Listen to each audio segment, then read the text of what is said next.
Балалар, халқымыздың ұлы кемеңгері, біртуар жазушы, ақын Абай Құнанбайұлы өз кезегінде балаларға да мол мұра қалдырған.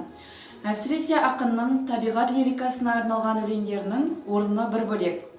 Біздің кітапханамызда мектеп жасына дейінгі және бастауыш сынып оқушыларына арналған Абай Құнанбайұлының түрлі жинақтары бар.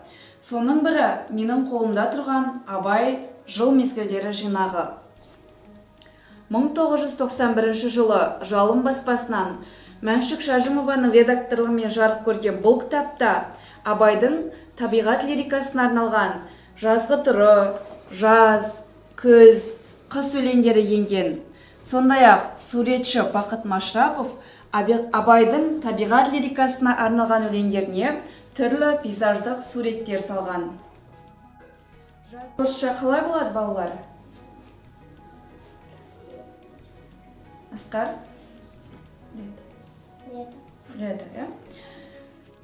Сондай-ақ Абайдың өлеңімен қатар суретші Меңдібай Айлиннің түрлі пейзаждық иллюстрациялық суреттері кітапта берілген. Абайдың қыс өлеңін білеміз ғой? Зима.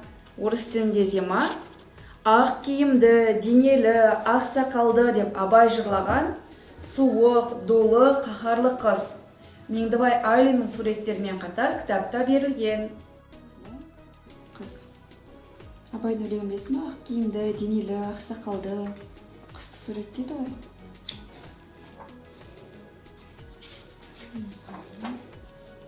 Қысты күнгі адамдардың тұрмыс тіршілігі, қарай қалады.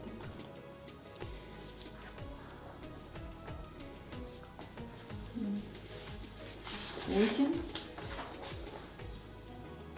Күз. Күз, я? Осень, күз. Менің қолымда тұрған бұл жинақ, балалар, Абайдың 175 жылдық мерейтойына орай жарық көрген.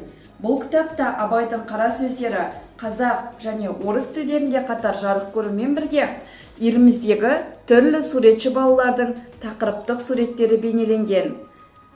Жаңа форматта жарық көрген бұл кітаптың басты ерекшелігі әр қара сөзге сәйкес еліміздің түкпір-түкпіріндегі суретші балалардың түрлі суреттері бейнеленген. Кім бұл? Ата, я? Жанда? Әже. Бұл не? Юрта на казахском. Киіз үй.